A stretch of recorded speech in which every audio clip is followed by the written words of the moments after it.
He was a man of contradictions, a paradox wrapped in immense wealth and unspeakable violence. Some called him a savior, others a monster.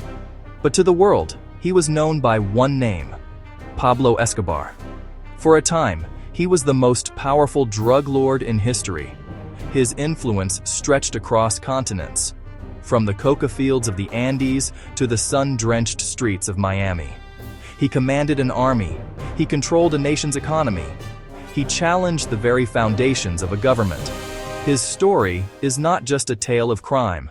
Pablo Emilio Escobar Gaviria was born on December 1, 1949. He came into the world not in a city, but in the rural town of Rionegro, a short distance from the bustling metropolis of Medellín. His father was a farmer, his mother, a school teacher. They were a family of modest means, living far removed from the opulence that would later define their son. From a young age, Pablo saw the world through the lens of struggle. He understood that in the Colombia of his youth, money was the great divider.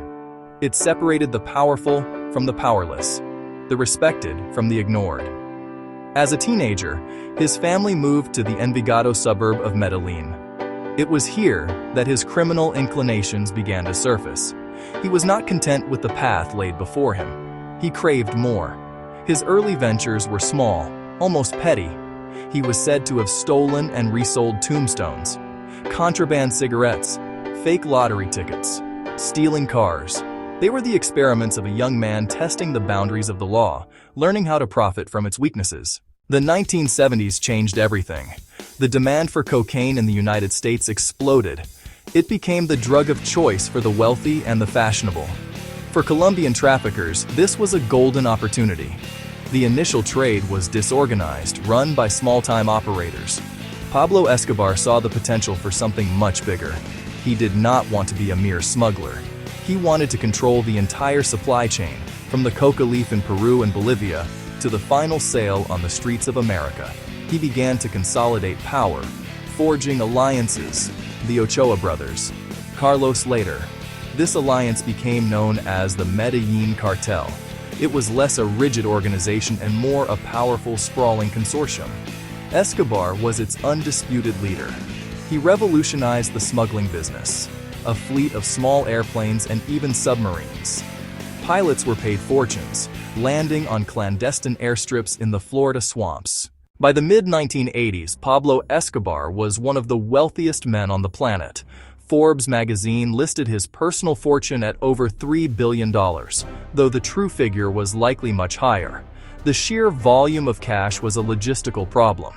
He had so much money that he had to bury it in barrels on farms, hide it in the walls of houses, and store it in dilapidated warehouses. It was said that he spent over $2,000 a month on rubber bands just to bundle the stacks of bills. He owned luxury apartments, private jets, a fleet of vintage cars, and entire islands in the Caribbean.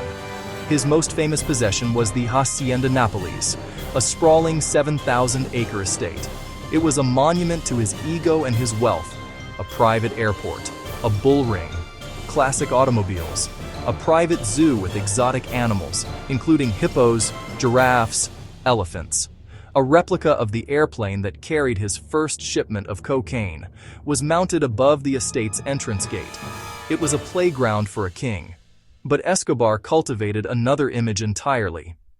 In the poor barrios of Medellín, he was seen as a folk hero, a paisa Robin Hood. He funded housing projects, built soccer fields, sponsored youth teams, distributed cash directly to families in need.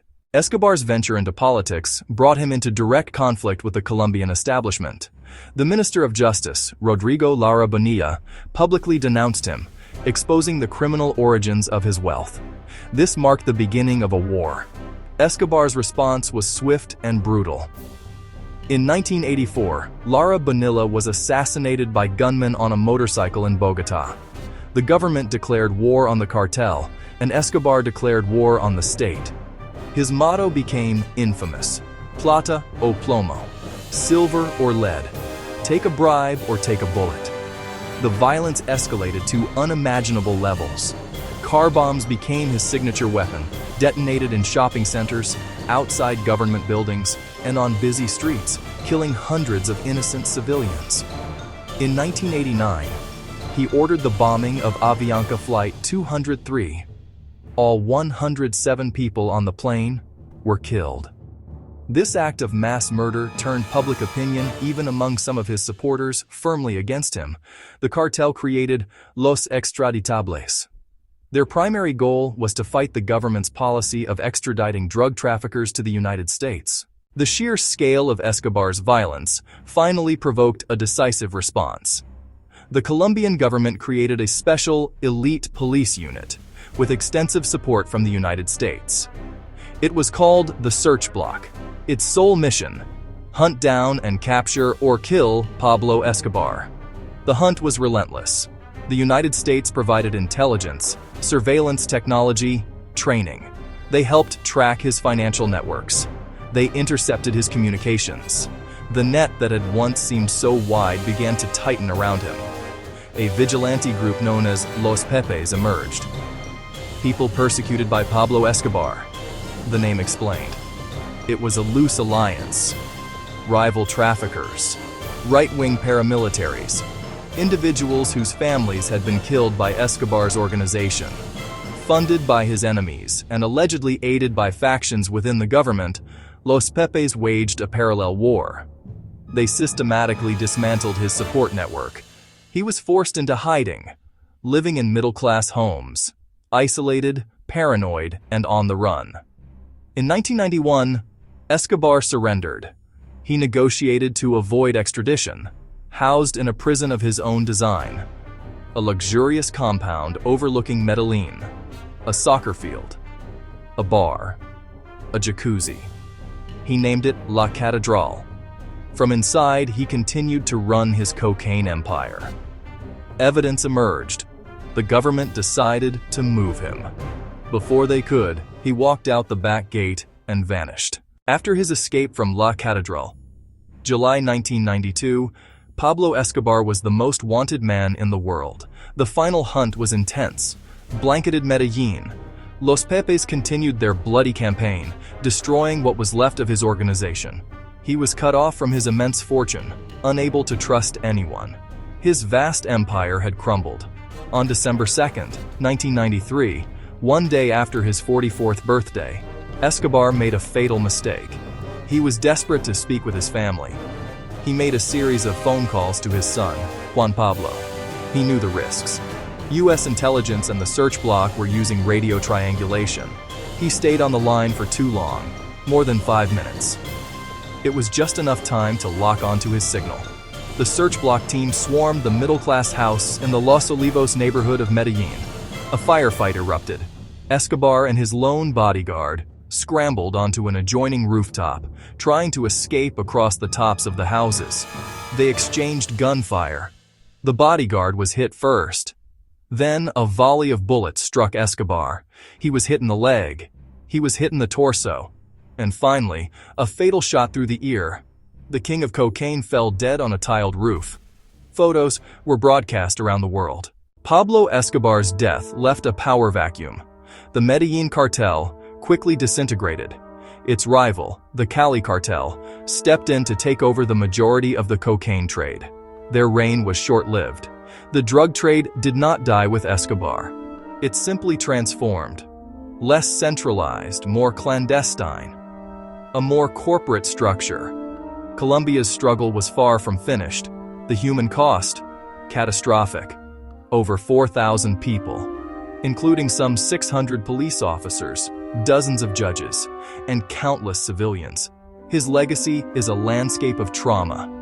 For a generation, he represents a time of fear, when a car bomb could explode at any moment, when public servants were assassinated with impunity, yet his legacy remains complex. The houses he built still shelter families.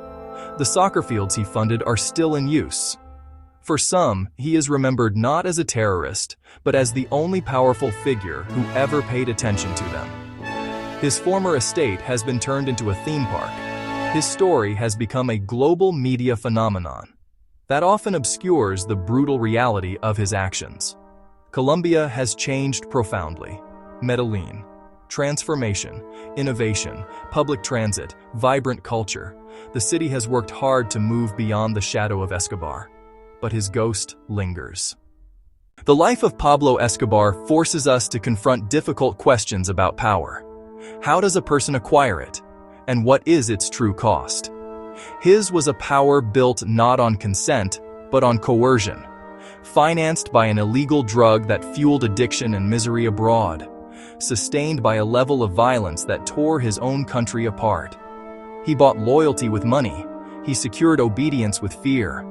The empire he constructed was impressive in scope and efficiency, but it was morally bankrupt. We see the seductive nature of wealth. Escobar believed money could solve any problem. For a time, he was right. That same wealth made him a target. It attracted enemies. It fueled the paranoia that led to his downfall. The money that gave him everything could not buy safety. It could not buy a peaceful life. It could not buy a quiet end. His relationship with the poor is a moral paradox. Genuine compassion or cynical tool? The answer is likely both. The love from the barrios provided crucial protection. Ultimately, his story is a lesson in the limits of power detached from morality. It creates a cycle of retribution. For every action Escobar took, an equal and opposite reaction followed. His rise was matched only by the speed and finality of his fall. He flew closer to the sun than any drug lord before him. The fall back to earth was devastating. Pablo Escobar's final moments were not glorious. They were desperate. He died on a rooftop in a middle-class neighborhood, a hunted man far from his palaces and his fortune. The king was left with nothing. His death marked the end of an era, but the story does not end there. It echoes through time, a warning that reverberates from the streets of Medellín to the corridors of power around the world. No individual is so powerful that they cannot be brought down. His name is now legend. But to remember him only as a character in a drama is to forget the real people who suffered. The journalists, the police officers, the judges, men, women, children who died as a result of his ambition. Their faces are the true legacy of his reign. We look back to understand the present. The forces of supply, demand, and corruption remain. It reminds us the fight requires courage, persistence, and international cooperation. The tale of Pablo Escobar is a circle, a rise from poverty to unimaginable power and a fall back to nothing. He is remembered as a man who flew too high on wings of cocaine and cash, a man whose final, desperate phone call was an echo of all he had lost. All kings must fall.